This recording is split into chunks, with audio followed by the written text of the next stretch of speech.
too many people have the propensity to potentially surround themselves, maybe not with yes men, but with folks that'll say, "Hey, Mark, maybe you'd think about doing it differently." And they'd be like, "I don't want to do that." You're like, you know what? You're right. You're right. Yeah, that's fine. We won't do it different.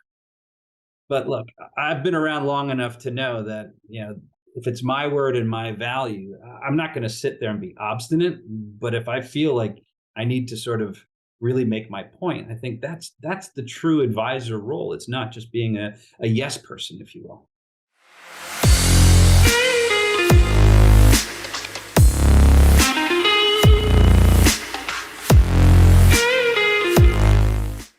Today, we're diving deep into the worlds of therapeutics and investment with a seasoned expert, Alain Van Loo. As the Chief Operating Officer at Intrommune Therapeutics and the mastermind behind Assetive.io, Alain brings a wealth of knowledge from his 25-year journey in global business and capital investment. From the bustling corridors of investment banking in the US and Europe to the strategic roles at top-tier macro hedge funds and private wealth management, Alain has seen it all. In our conversation, we'll shed light on Intrimmune's groundbreaking efforts to bring relief to the staggering 220 million individuals worldwide grappling with food allergies. With 32 million affected in the US alone, the stakes are high and the mission is crucial. But it's not just about the big picture. Alain emphasizes the significance of a strong, diverse team, highlighting the power of collaboration and leaning into others' expertise. And for those with an eye on investment, Alain has some sage advice. Less can indeed be more. Instead of spreading yourself thin across multiple strategies, why not hone in on a select few and master them? I'm here to talk to my good friend, Alain Van Loo. Alain is the founder of Assetive and the chief operating officer of Intrommune Therapeutics. And Alain, welcome. Thank you for taking time out of your busy day. Thank you, Mark.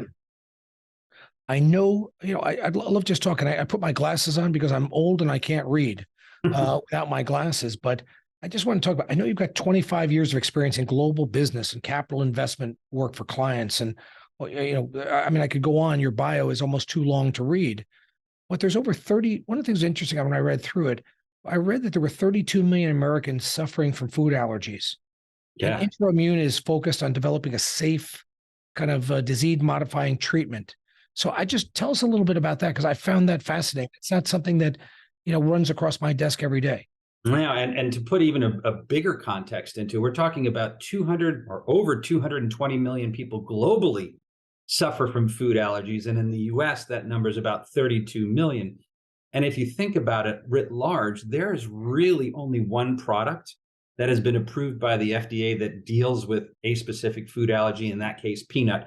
And if you think about it, in today's society, with all the technology and all the advancements that we've made in a variety of other industries and other areas, something that affects that many people really doesn't have a real focal point from an investment, from a development standpoint. And that's how, when I bumped into one of the co-founders and the CEO of that company, he really laid that bare for me, if you will. And you were like, frankly, that's bananas that there's nothing really being done about it. And then when you look at it, how they're tackling the problem, which is effectively just by asking patients to brush their teeth, and that desensitizes them, theoretically. It's still in the clinic. This is all still early days. But from a route of administration and a mechanism of action, you're like, that's really something. We represent several thousand closely held businesses. Yeah. And we've done that. And so most of them are very, very successful. Some of them are first generation, some of them are second generation, some of them are startups. What the interesting thing is, I think there's so many of them who hit that, what I'll call ceiling of complexity, where they become very successful and they get stuck with that ceiling and they need to break through that ceiling of complexity. The way I sort of describe the work that you do is, life is almost like a series of S curves, and that business has hit that S curve, and they've got to create another S curve up and another S curve up. And I think that, one of the things that was so exciting for me when I got a chance to meet you a couple of years ago was I didn't know that there was a resource that was that good available to those types of companies. And so I'd love people to, because, I think if you're a pediatrician, people know you're a doctor to kids, or if you're a tax attorney, what you do for a living. I think when you're an advisor like you are, and everybody's an advisor these days, but to help companies and help these privately held companies to have massive growth or break through their complexity, there should you put an 800 number in for the number of companies that could use or need your help. So I'd love you to share a little bit about what you do, Sure. and who should be working with you. Well, I think, going to your initial comment, the key point to it is that there has to be that self-realization. And that's really difficult, certainly for founders who arguably say, look, I've taken this company from X to Y, and I should be able to take it from Y to Z. And sometimes that's something along the lines of a completely different skill set where you're really like leveraging it and expanding it and growing it. And sometimes, for a lot of founders and certainly the owners of companies, these are their children, right? And it's letting go that's really hard. So I think for me, what I always try to do is I really try to find where these founders and these leaders are. You have to meet them there and start there and understand what it's taken for them to go from point A to point B, in a very simplistic example. The second part of it then is really to understand what is their goal. Because as advisors, and I know you advise many companies and many families and many people, to advise in a vacuum is a very dangerous thing. What you think they should be doing may not be congruent with what they want to ultimately do. You can say, look, Aruba is great this time of year, but they want to go to Jamaica, right? Or something along those lines. So first, meet them where they are, understand what it's taken them, because it's impressive. They've been able to take something from nothing to something, and now they have a vision. And by doing that, I think what you really do is you get yourself over the transom, if you will, where you become now a trusted advisor. You're not just a hired hand. You're not just sort of somebody who's here to do a job. You're all of a sudden a sounding board, and you take your experience, which you have copious amounts, and I have now 27 years of experience doing this, to start saying, okay, look, here are some ideas, but how does that fit if you overlay? And then all of a sudden you're building a relationship. This is no longer transactional, because you're bringing them to the next level. And sometimes you have to tell them the hard stuff that they may not want to hear. And in order for them to really hear, not just listen, you've got to build that relationship first. And that's really where I start putting a lot of the work in first, is to understand where they are and where they want to go. And then once that's developed, then you can start sort of, layering in or feathering in some ideas as to where you want to go. And look, sometimes that conversation isn't pleasant. And in order to get that sort of real conversation, you need to build trust. So that's really phase one for me. And then it's a function of, given the years that I've been working, it's being able to bring my partners and the folks that I've done business with. I never pretend to be the best tax person, but I've got a cabal of folks that I could absolutely bring in if that ends up being a need, or if it's something along the lines of human capital, if it's getting the C-suite right, things of that nature. Because in the end, it's operational efficiency and execution that gets you to that next level, and you need the real team to be there. Yeah, it's funny. I always said money is never math. It's always psychological. And whether it's a family held business or a group of just aligned parties, one of the books that turbocharged me was a book that was written. In fact, one of the contributors is a longtime friend of mine, Bud DeVella, who was the managing partner of a major law firm, Hannock Weisman in New Jersey, many, many years ago. I think the book is probably 50 plus years old. It was written well before my time, but it's called Inside the Family Held Business. And it literally talked about, what does the son-in-law think? What is the spouse telling the person? What is the, what's that piece? And, it's so important that I think so many people go right into the solution or go right into it. And until you can figure out the psychological piece of it, you're pissing up a rope. You're doing nothing. And I think people miss that. In fact, some of the smartest people I know are so dumb that way, and because they don't focus on what really moves the needle. And also recognizing what skills are required, because you can have all the charisma in the world. If you can't do the work, so to speak, you're going to have to start trusting people outside, right, to do the work that's going to take to get to the next level. And, just as a quick aside, when I look at situations like this and I get asked to advise, for me, it's always understanding what type of people we have in our group. And I break it down very simply. And there's been probably thousands of books that really look at organizational sort of structure. But to me, from a company perspective, it's very simple. I look at things in three very simplistic buckets. You have effectively, you start out with your visionary. I very much associate you with that, where you've got this vision of what it could be, of where it could go, of what we can build in phase one, phase two, phase three, down and down the line. The next group that I have is what I call your operators.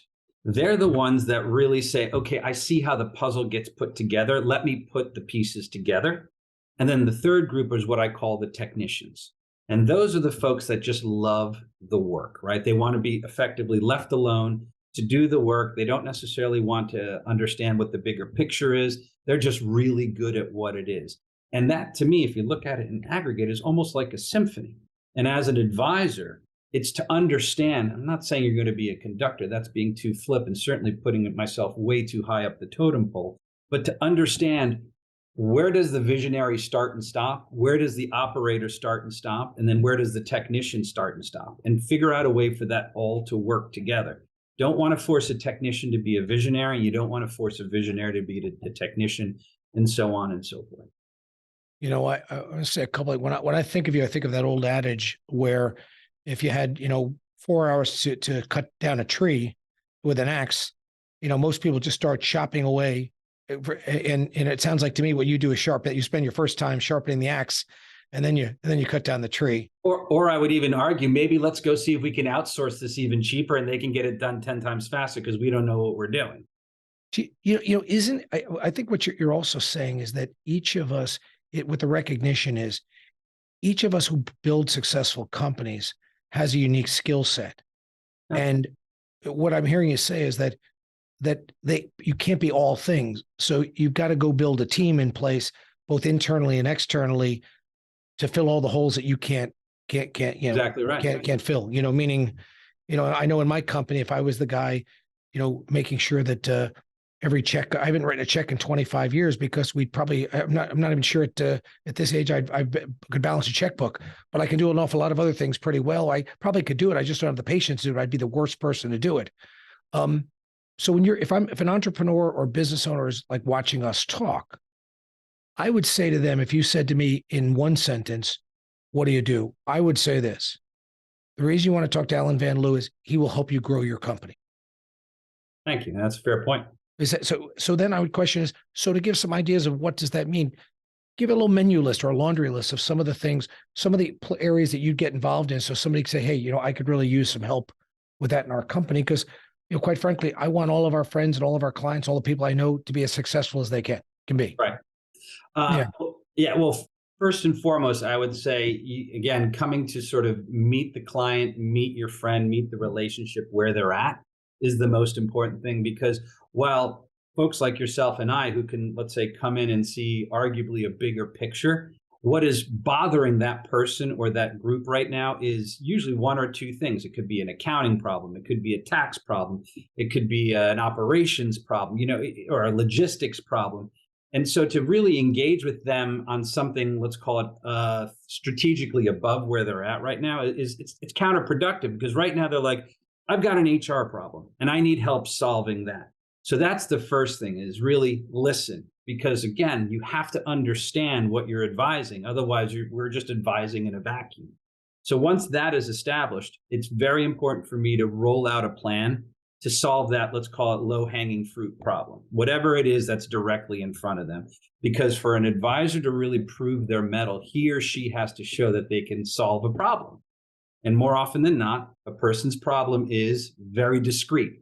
I've got a tax problem. I've got an operations problem. I've got an HR problem. I've got a capital problem, whatever it ends up being. And there's no better way to get your bona fides with that client and start building that relationship to say, I hear you, and here's how we solve that problem. By the way, I still think we have these other three things to deal with, but let's focus on getting that solved right away. And I think that's very much a virtuous loop. They then trust you, that you're listening to them and providing whatever you can to solve that problem. And that will open the door for them listening to the next set of issues that come up. So that's really phase one of everything that I do. Every time I've asked you, do you do this, or can you do this, or do you do that? you've always said yes, and then executed in excellence and elegance. Is there anything you don't do where people ask you, you go, this is not my bailiwick, or not what I For should sure. Yeah, I mean, look, anyone who says they can do everything and anything, like you really would have to stop and take a breath be. before Right. before moving forward. That's slightly snake oil. But what I will say, and I attribute this to the luck that I've had in my career, is I've met really good people along the way, and who have, like myself, kept their noses clean throughout their career and really are looking at what they would call the net aggregate value add to a situation. So I get scenarios put in front of me where it's not really my standard or what I feel most comfortable tackling. But to quote every good movie, certainly every good mob movie I've ever seen, is I've got a guy, or I've Right, got right. a gal, or I've got someone that knows that space really, really well. I would love to introduce you to them, and let's get that going. Because in the end, the equation ends up being, where do you add value the most? And it's not about billing. It's not about having another tombstone on your desk that says, I did that deal or I helped do that. It's about just generically and generally moving the ball forward. And so that to me, I think, is number one. And everybody has taught me that it's always about sort of paying it forward, right? It's about just, you do what's right. And if you can help, you get involved. And look, at my core, I'm a capitalist. I'm not doing this as charity. But truth be told, that if it's something that I can't do, but I know Mark Murphy is lights out in this, I'll be like, you know what? This is a little bit outside of my purview, but I've got a guy that I want you to meet. Or I've got a friend of mine, Laura's, who's just phenomenal in the human capital space, or a friend that Jack in the coaching space, or a friend Mark in the exec search space. Let me make that introduction.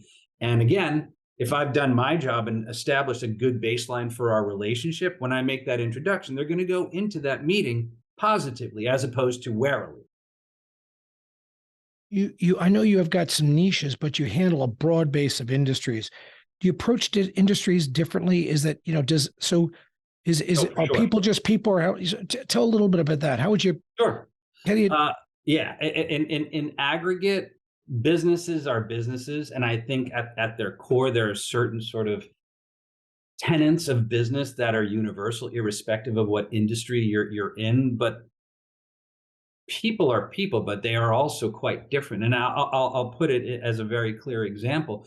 When you're focused in the life sciences space, for sure, you're dealing now more so with academics, you're dealing with clinicians, you're dealing with doctors. These are very learned people who've spent an enormous amount of time in education, and they just have at times a different way of looking at things. So you can't come in a la Wall Street and say, look, here are the brass tacks numbers. This is what we need to do. This is how we have to get it done, because they look at the world not completely differently, but certainly significantly differently. And you have to be able to, again, speak their language. I would never pretend to be a doctor or be able to, control myself in that kind of situation. But I also know that I cannot walk in the way I would walk in on a capital raise meeting, or let's call it a business reorg meeting or an M&A meeting, the same way that I would meeting scientists or those that are in a scientific advisory board or a medical advisory board. Likewise, when you're talking to folks that are, let's call it maybe more numbers oriented, they have a very specific way of focusing on things. They like Excel spreadsheets, to put it as a very sort of simple way. And to get too floral with your examples and to storytell and create a narrative arc, you lose them, because they just want to know, what does cell C64 say? Like, is the number positive or negative? And if it's positive, how positive is it? And it's, again, knowing your audience to what's there. And really, frankly speaking, that's what I love about what I do, is that I get to experience people from a completely different universe, and where I've never experienced it before, I get to learn, which makes me better, which makes my company better and my partners better in the aggregate. it sounds like to me, what I'm hearing is you find out what people want, and then you help them get that in excellence and elegance. That's what I've heard. Thank you. I appreciate that. But I will add, though, what I don't want to say I pride myself on, but I think it's really part and parcel of our job, what you do and what I do. And it's sometimes also delivering the bad news or the not so good news. I think too many people have the propensity to potentially surround themselves, maybe not with yes men, But with folks that'll say, hey, Mark, maybe you'd think about doing it differently. And they'd be like, I don't want to do that. You're like, you know what? You're right. You're right. Yeah, that's fine. We won't do it different. But look, I've been around long enough to know that, if it's my word and my value, I'm not going to sit there and be obstinate. But if I feel like I need to sort of really make my point, I think that's the true advisor role. It's not just being a yes person, if you will. I believe there's only two things. There's expenses and there's investments. And if you're an expense, you're always on the chopping block. And if you're an investment, I almost have an unlimited appetite for investments as long as I can get maybe a 4 or 5 to 1 return on my money or more. Mm-hmm. How do people measure your success? How do they measure, how do they sit back after a project and sit back and go? And, I know you're under a lot of non-disclosures, but any anecdote or story, I think would let people understand how, why the people I know find you so valuable. Well, again, I'm not here to just trumpet myself in that regard, but what I would say is I measure it, and it sounds a little trite, but I think it is true. I measure it in smiles, in of the sense, right? Because when I get involved, there's usually an inflection point of somehow, or a challenge or a headwind, and they may or may not be exasperated and just say, I'm at my wit's end. I don't know what to do. And if I can cross that sort of exchange and say, okay, I now trust Alan. Alan's sort of solved this low-hanging fruit problem. He's exposed some other problems that we need to tackle. But now I feel I have a partner in this. We may not have solved the big picture, whatever that big picture is, but they're feeling like they're on that track and on that way. And that really is that smile that we all know we get when they're pleased with what you've accomplished for them. And I will certainly say, and again, you're going to meet Michael soon enough, but certainly Michael Nelson over at Intrommune, when I had the really good fortune of meeting him, he's an absolute visionary, right? And sometimes it's just, I know how to get from A to F, but there are all these steps along the way. And from my perspective, I said, you know what? I think let's worry about B and C right now. F is out there, but let's see if I can accomplish B and C for you. And some of that was structuring the company and getting it more evolved from where it was. And some of it was bringing some of my partners into the equation that could add more value.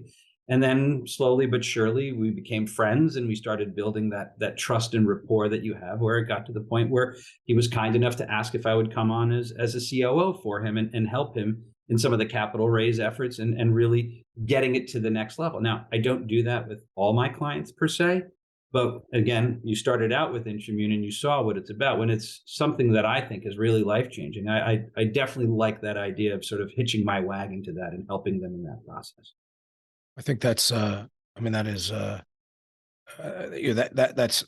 is terrific.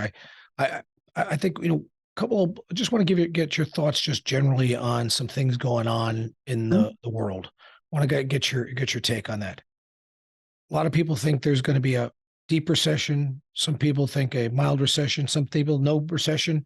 I've even heard 1 or 2 people talk about a depression. What is your outlook for 2023 and beyond?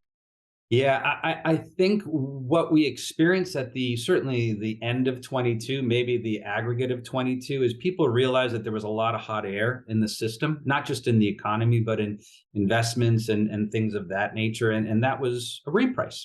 I mean, fundamentally put, I think that was a healthy thing because I don't think you can really build on a weak foundation. That being said, I think the biggest risk for 23 right now is interest rates. Interest rates really is the driver, in my opinion, for a lot of aspects of the economy, business in general. All you have to do is, for those that unfortunately still have credit card debt or revolving debt, you're seeing that your maintenance costs are going up, not sort of, an extra couple of bucks here and there a month. The Fed up to date was doing 50 at a clip, if not more. And Powell spoke today as well, or Chair Powell spoke today again, saying we may not be done. So if once we get a real sense of where interest rates are going to top out, as opposed to what we've been experiencing over the last 10 to 15 years, which is bottom out, I think that's when you're going to see folks in there. Because remember, and this takes me back to the beginning of my career, when I first bought my first piece of real estate, my mortgage was 7.75%, and everybody was cheering me like I literally just hit the lottery, because those that were a generation older were used to 10, 12, 15% interest rates. Well, that exact reverse is happening right now. There's an entire generation, if not generation plus, that doesn't understand what 6%, 7% mortgages mean, or 20% interest rates on credit, or high yield now being 9, 10, 11, 12%. They're used to treasury rates of sub 1%, corporate grade investments at, let's say, 2 to 3%, and high yield at 4 or 5. And that's going to take a moment to digest. So to answer your question directly, do I think there's going to be a recession? I don't think so. I think if anything, there'll be a mild slowdown over the next 6 to 12 months. The markets these days and the economy these days is just so responsive. Compared to the 70s, 80s, and 90s, they said the transmission mechanism for interest rates was what, 9 to 12, or maybe let's call it 6 months per interest rate move. That, I think, has been cut down to some version of 3 months. So as you can see, now that we're sort of starting to taper out, maybe we'll see a bit of a slowdown. I just don't think that there's going to be a real significant recession. Certainly nothing, in my opinion, that's sort of the 70s type of recessions or 80s type of recessions. When I went to school, a business school, supply chain wasn't even major. Now it's a major. Yeah. And I think for most of the public, they didn't realize that they didn't even hear the word supply chain before the pandemic.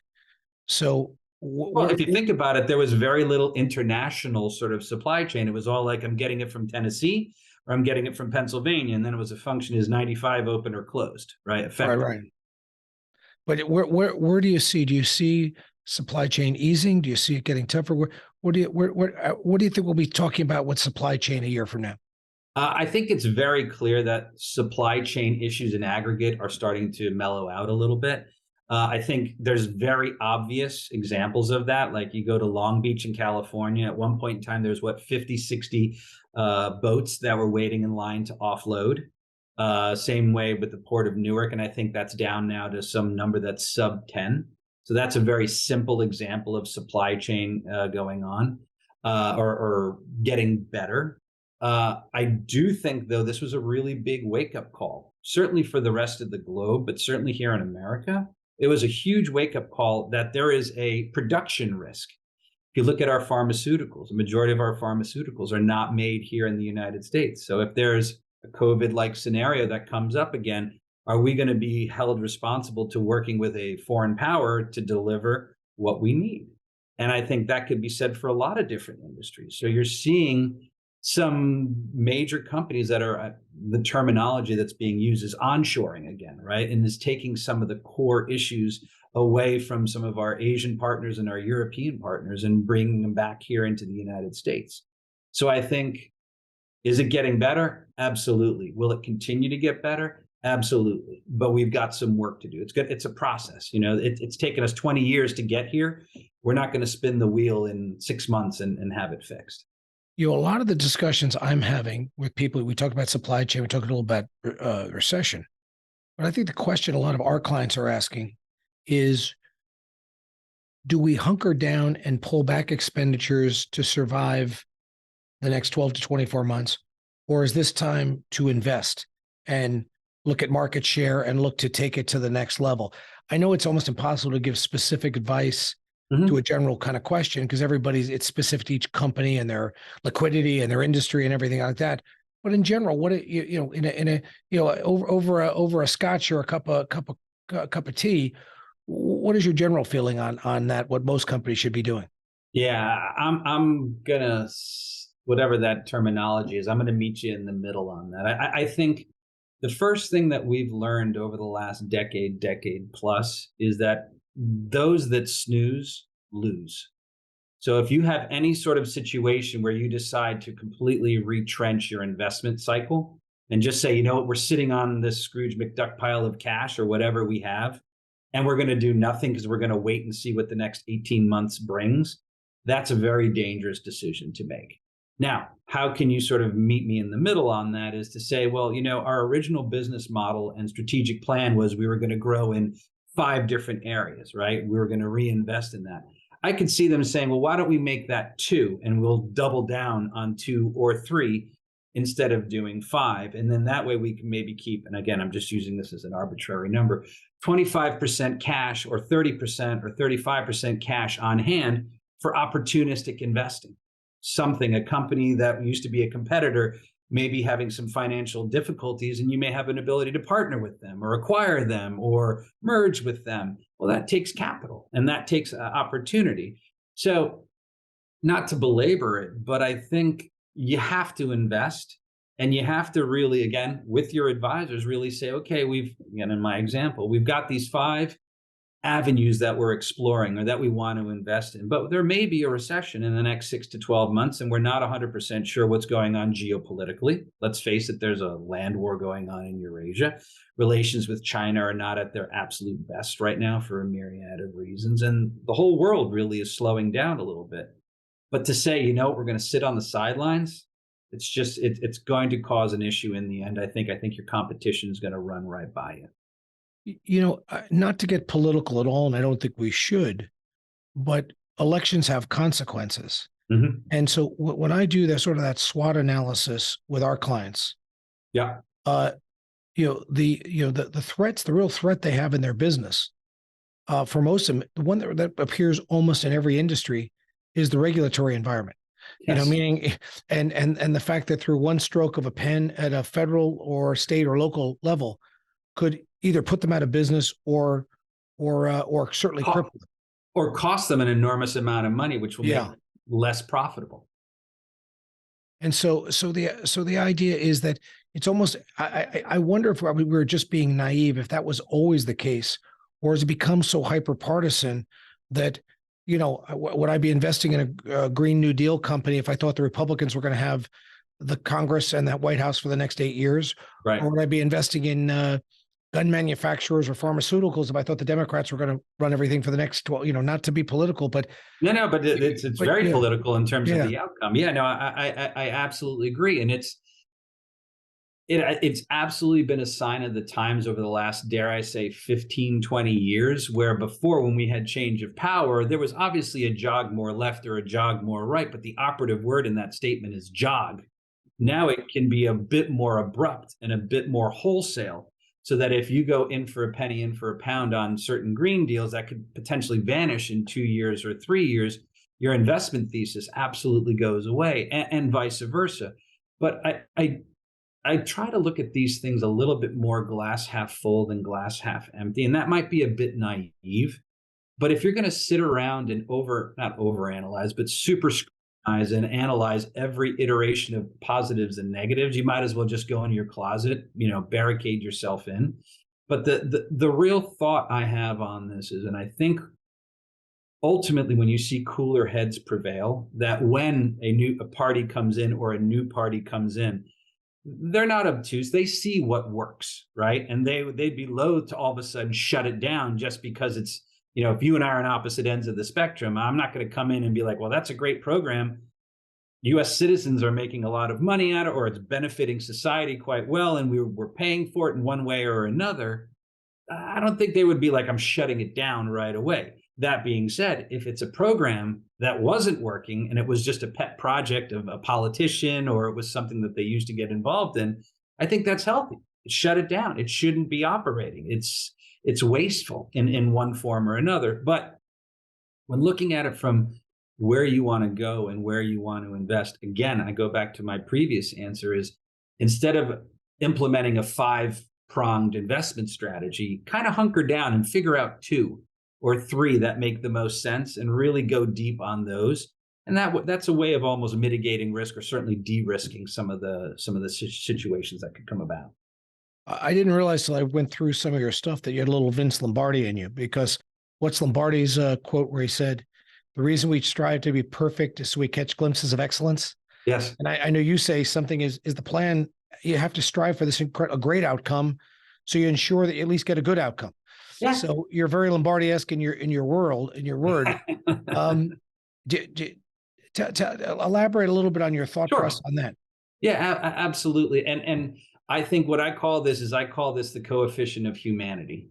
We all have great aspirations and, I'm going to build a bridge to here, or I'm going to get to the moon. And all of a sudden we realize that we haven't solved for every existential issue or every sort of problem that can come along the way. And what we naturally do, and it's human nature, is we start recalibrating, right? And we say, well, instead of the moon, why don't we just make it to New York City?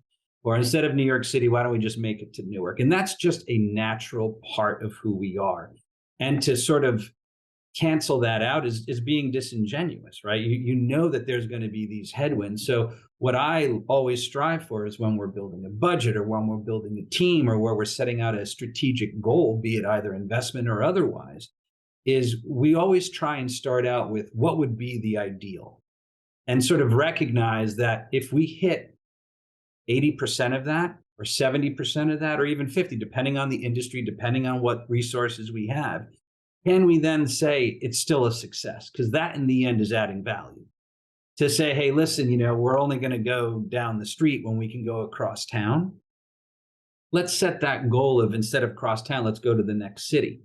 And then if we end up across town, it's still a win. And we can say that we've moved the needle. We've either added value, we've generated profits, we've hit a goal, we've attained something that was very important to ourselves or the client. One question I think that people are asking me a lot that have extra investment dollars to invest, the stuff, let's call it above the line or below the line, depending how you do your math. Mm-hmm. What do you think? Where's the most popular place that you're seeing people invest those dollars and sort of rank them in terms of where you see companies putting their money to work? I think one of the biggest issues is out there is in their people. Right. I think a lot of companies recognized that there was something not right in aggregate with the old system.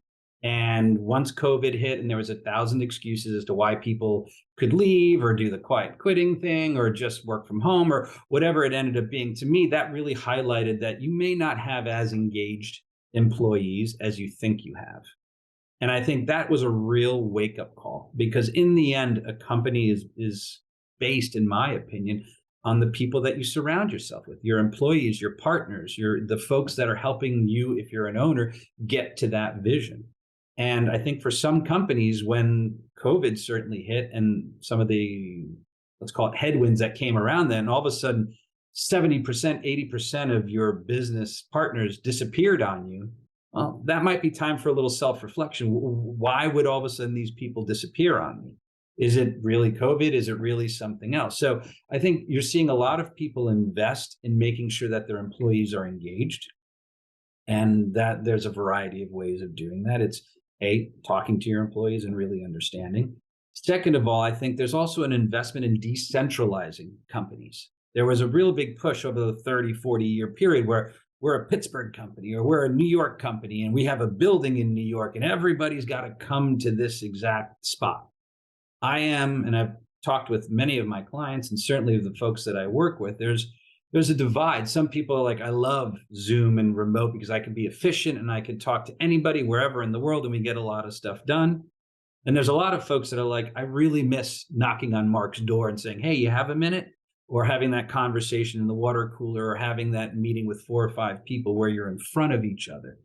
And I think there's a hybrid approach that's ultimately going to be the way that it goes, where it's going to be some work from home, some in there. And the best way to achieve that, I think, is folks are going to start decentralizing their companies. Not that everybody's got to come to one building to get stuff done. And to each company, they're going to do it on their own. And then lastly, I would say, and it's so what everybody's talking about, but it's the AI, right? The AI is going to create such efficiencies. Unfortunately, there's going to be some issues around that. Some jobs may disappear, but I'm of the belief that it's going to open up other opportunities at the exact same time.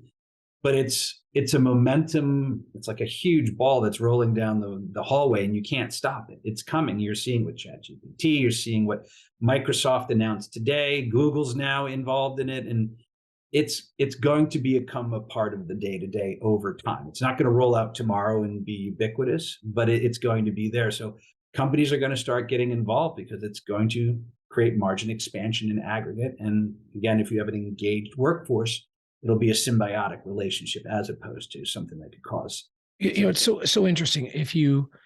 I think Zoom is great in efficiency. When you know people well, I think Zoom is very valuable. Right. Whether it's a brand new, but I wonder whether with Zoom and conference calls, can you develop that transformational types of relationships? And even when you have long-term relationships, you could be in a meeting for 8 hours and get some good work done. Right. The magic happens over that scotch, or happens over that cappuccino, Yep. or it happens, between the appetizer and the entree, where you sit down and you change. That's where the magic happens. And I think the thing I just try to coach my folks is that, to that under 40 crowd, is that get the heck off your phone. It's a great device. Let's adopt technology because it's the future and be on the cutting edge of that. But it does not replace people. Nope. And does not replace, as I said, I think that, one of the chapters I have in the book is that, I have a pretty close to a photographic memory. And, That's right. By the way, but Google does have a photographic memory, the best chess players in the world cannot beat a computer in chess. So ultimately we've got to replace knowledge with wisdom. And I think that, so to me, the thing, the way I describe it and the way I'd like to think of our business, but I think of you, Alan, is I think of you as wisdom, meaning that you, because you can't, no artificial intelligence is going to replace wisdom. Right. One last topic, and I'll separate housing and I'll separate real estate in general. A lot of people are saying, hey, I'd like to buy a bigger house, or I'd like to buy a beach house or a summer house or something. And do I give up my 2.5% mortgage, or do I take a mortgage, or are prices coming down? Tell me about where you think about housing, and tell me your comment about real estate in general. Where do you think the market is going on that? Yeah. Let me start. And again, this is one of my favorite phrases. Let me start at 50,000 feet and then come down from there. I'm not going to quote actual statistics because I know I'll be off by at least a factor of one. But what I do know fundamentally is there is not enough housing for the demand that exists, full stop. I think most economists globally would agree that, and I'm only speaking primarily about the US. I have a tenuous grasp on that at best, let alone speaking about what's going on in Europe.